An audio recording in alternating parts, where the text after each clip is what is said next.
Bom dia a todos, bom dia a todas, sejam bem-vindos à semana número 2 da disciplina de Antropologia Social, um olhar humano para o campo médico, do curso de graduação de Medicina da Faculdade de Ciências Médicas de Minas Gerais. O nosso roteiro de aula da semana número 2 vai compreender então como temática principal a importância do clássico nas discussões contemporâneas. Então eu quero discutir com vocês alguns conceitos do que é clássico, como se atualmente a gente percebe releituras daquilo que se chama de clássico, e eu vou basear essa aula de hoje numa importante obra do Ítalo Calvino que se chama Por que Ler os Clássicos? Mas eu vou extrapolar um pouco, falando um pouco sobre a parte da cultura, e vou trazer também alguns exemplos de vídeos, e da cultura pop também, para mostrar para vocês o quanto que várias expressões artísticas, que a gente percebe na contemporaneidade não deixam de ser uma releitura de uma obra clássica. E isso acontece também no campo acadêmico, seja nas ciências sociais, nas ciências humanas ou mesmo nas ciências biológicas. Então a importância que se tem de um conhecimento prévio de clássicos dentro de cada área. Além disso, eu vou tentar fazer um diálogo constante com o campo médico, na formação de vocês enquanto médicos e médicas, e no quanto que essa temática pode ser importante durante o curso e durante o acesso às informações que vocês vão ter ao longo dos 6 anos. E na semana que vem, a gente vai ter uma discussão, já na semana número 3, de um artigo que eu vou postar para vocês, que tem como título Antropologia Médica, Elementos Conceituais e Metodológicos para uma Abordagem Médica da Saúde e da Doença. O clássico e o pós-moderno, nas artes, no cinema, na pintura, na música, no teatro, nos sentidos da vida, na medicina. A gente vai perceber que o tempo todo vai ter esse diálogo, tá? Então, eu vou começar mostrando para vocês um vídeo de uma ópera do Mozart, cujo título chama Flauta Mágica, e é uma brincadeira, Eu vou querer mostrar para vocês um pequeno pedaço desse vídeo.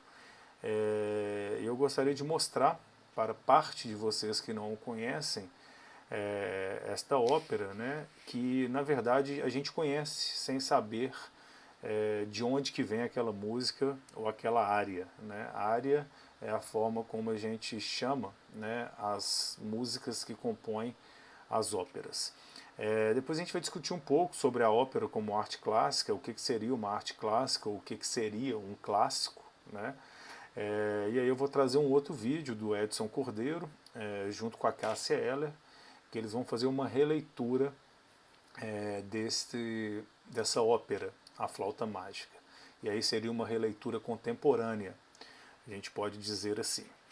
Depois pensar um pouco em clássicos de diferentes épocas, Rolling Stones, Mozart, Racionais, Beyoncé, Victor Hugo.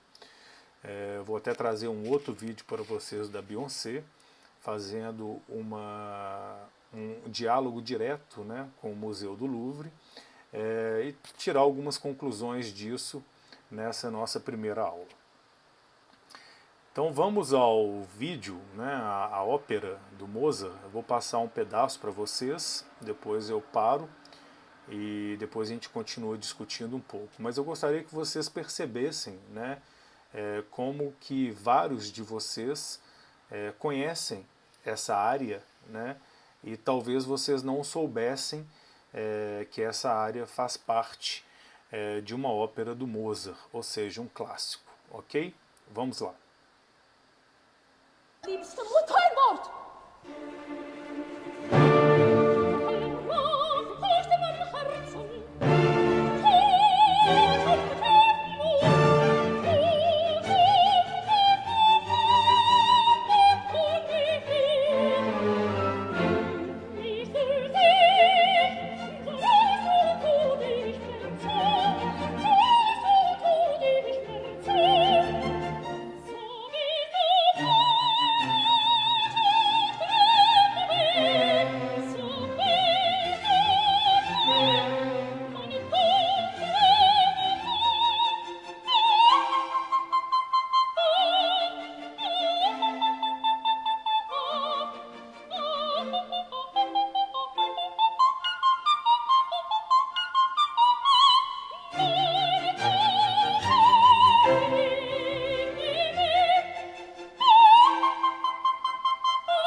pequeno extrato, então, da ópera do Mozart, né? Depois eu vou falar um pouco mais sobre ela, mas eu acredito que que várias pessoas conhecem essa área sem saber ao certo, né, de onde que ela vinha. Então essa é uma área das mais famosas dessa ópera, então, cujo nome é A Flauta Mágica, tá? E aí agora eu quero trazer para vocês um segundo vídeo, que é um videoclipe da década de 90, vocês vão ver pela vestimenta, né? É um pouco tosco também, a gente pode dizer assim, de um videoclipe da Cássia Eller, né, e do Edson Cordeiro, que é um cantor de ópera também, brasileiro, e que vão fazer uma releitura de dois clássicos, a gente pode pensar assim. Um deles é A Flauta Mágica, né, e um segundo I Can Get No, dos Rolling Stones. Então vamos assistir agora o segundo clipe e depois eu volto falando um pouco sobre A Flauta Mágica.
É isso, gente. Então eu trouxe dois vídeos, né? Um primeiro vídeo que a gente pode dizer que seria um vídeo clássico, né, da área do Mozart, e uma releitura que junta-se, né, duas músicas famosas, uma do Rolling Stones e outra do Mozart, né? Então, muitas vezes isso acontece não somente em uma música ou em uma obra de arte, né? Mas pode acontecer também numa leitura clássica de algum tipo de pesquisa, de algum conceito, ou seja, em todas as áreas a gente vai perceber que existe um diálogo direto, né, entre aquilo que é clássico e aquilo que é contemporâneo. E normalmente aquelas pessoas que dominam o clássico, né, de uma maneira mais apropriada, mais profunda, consegue fazer essa releitura ou consegue não passar, né, desapercebido, né? A gente pode pensar assim, ou seja, as informações elas chegam até a gente e a gente consegue ler, né, de alguma forma que aquilo ali não se trata de uma coisa nova, mas talvez de uma releitura de algo clássico, né? Então acabei de mostrar para vocês, talvez se vocês tivessem escutado o segundo clipe diretamente, vocês não soubessem que parte daquela música, então, tinha como composição, né, uma ópera clássica do Mozart. Falando um pouquinho, né, de uma obra clássica, né, uma obra clássica ela sempre vai trazer outros elementos, muitas vezes é algo atemporal, né, que sempre vai discutir de algum assunto que seja contemporâneo. Então essa ópera, né, A Flauta Mágica, é uma ópera em dois atos. A estreia foi em Viena, no dia 30 de setembro de 1791, né? Ou seja, muito próximo ali da Revolução Francesa, 1789. Então todos os princípios iluministas, né, e da própria Revolução Francesa estão presentes. Então a ópera mostra a filosofia do iluminismo, algumas de suas áreas tornaram-se muito conhecidas, né, como a gente viu, como o dueto então de Papagena e Papagena, as duas áreas da Rainha da Noite. Na verdade, gente, aquela área, né, é uma bronca, né, que a mãe dá na filha, porque ela estava querendo casar com alguém que os pais não estavam em acordo, tá? Então os conceitos de liberdade, igualdade e fraternidade da Revolução Francesa transparecem em vários momentos da história. Por exemplo, quando o valor de Tâmino, protagonista, é questionado por ser um príncipe, e que por tal motivo talvez não conseguisse suportar as duras provas exigidas para entrar no templo. Em sua defesa, Sarastro responde: mais que um príncipe, é uma pessoa. Então é interessante pensar também na Revolução Francesa como a queda da monarquia, né? Então quase que tornar humano, né, essas figuras da monarquia. Então essa última frase ela é bem forte, mais que um príncipe é uma pessoa, né? Exatamente uma transição social que estava ocorrendo na época, né? A cabeça do rei ela é cortada, né? Ou seja, o rei pode morrer também. Então essa área vai trazer um pouco, essa ópera, né, de toda essa configuração social da época.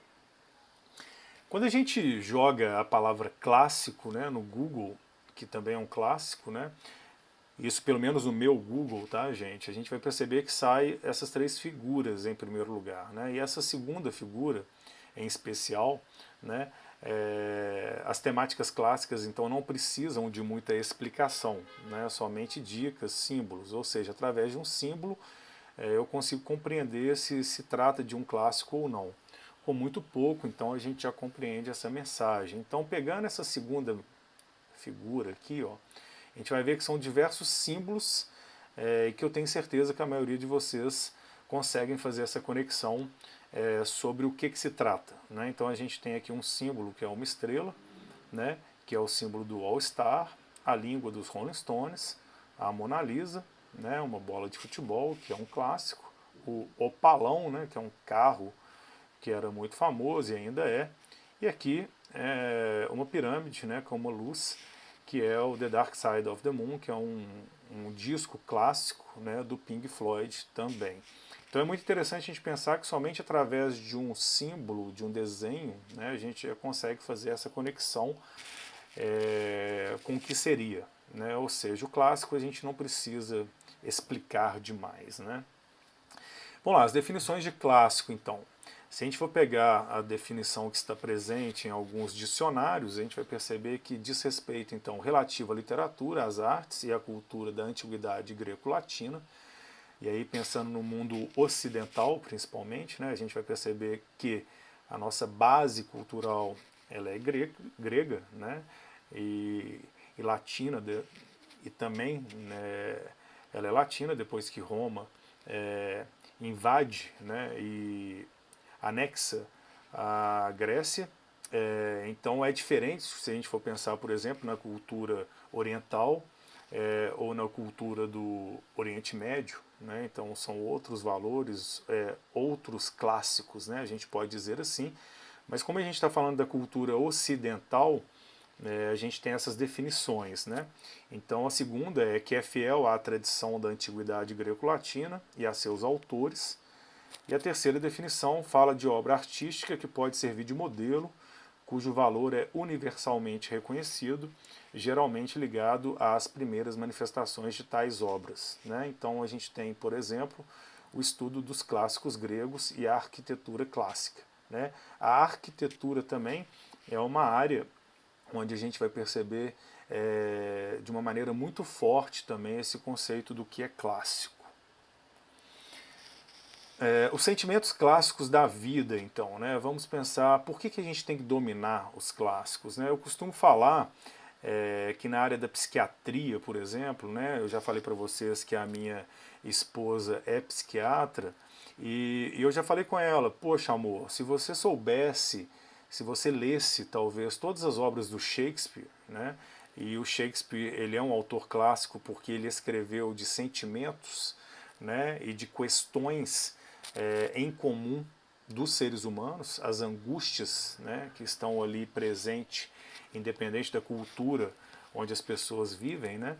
Então, já bastaria para a gente ter pelo menos uma pequena compreensão de quem é o ser humano. Né? Então, eu falo que a obra do Shakespeare ela é valiosíssima para a gente compreender um pouco mais a essência do ser humano.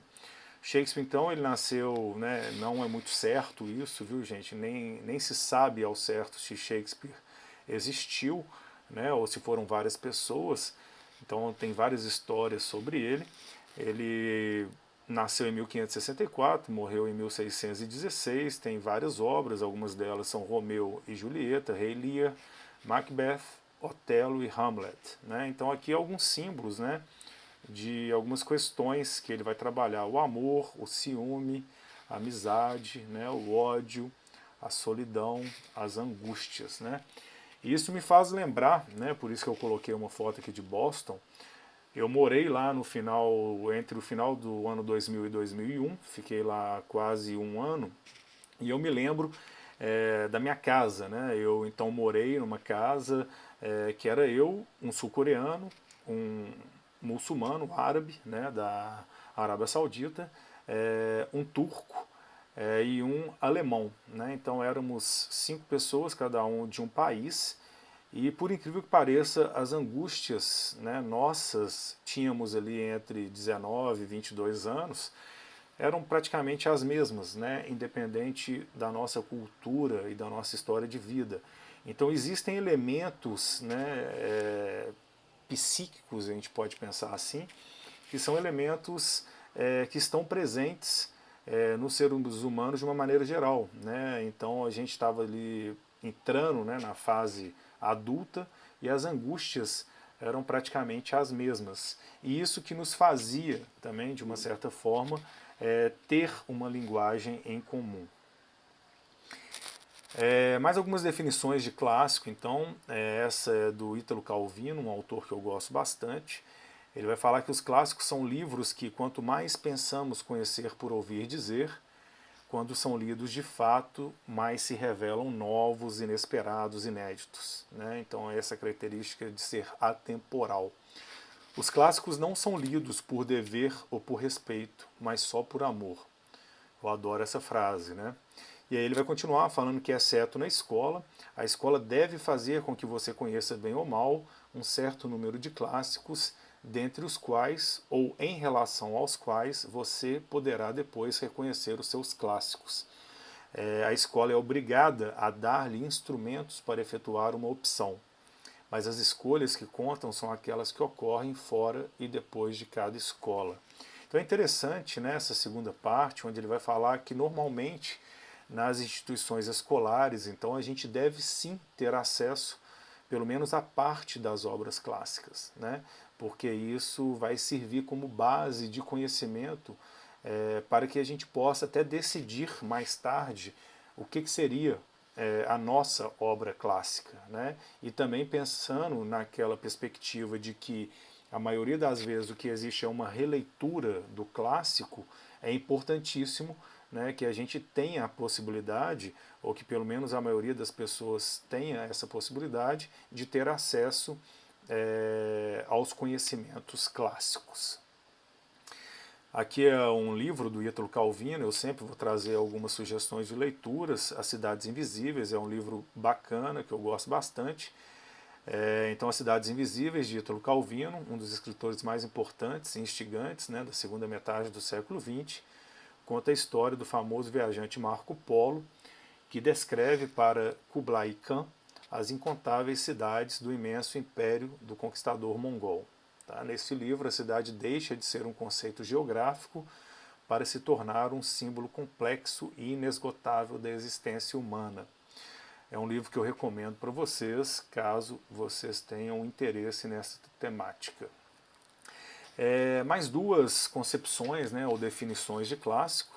A primeira, os clássicos são aqueles livros que chegam até nós trazendo consigo as marcas das leituras que precederam a nossa, né, e traz de si os traços que deixaram na cultura ou nas culturas que atravessaram, ou mais simplesmente na linguagem ou nos costumes. Né? Então traz de alguma forma essas marcas, né, de outras leituras precedentes.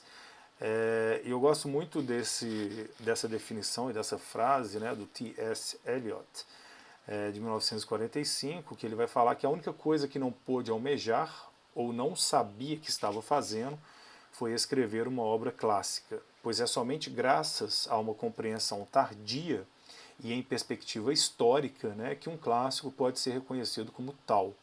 Interessante a gente pensar nisso, que o escritor, então, que que realiza, né, uma obra clássica, ele não está ciente disso naquele momento, né? A obra clássica, então, ela precisa ser realmente amada posteriormente, né? E ela vai ser definida como clássico ou clássica pelas outras pessoas e numa perspectiva histórica, ou seja, somente no futuro, né? Então aquelas pessoas que realizaram, né, grandes obras, a gente pode pegar aí Os Miseráveis, do Victor Hugo, Em Busca do Tempo Perdido, né? A gente vai perceber que eles não escreveram essas obras pensando que estavam escrevendo clássicos, né? Então vem só num futuro, numa perspectiva posterior.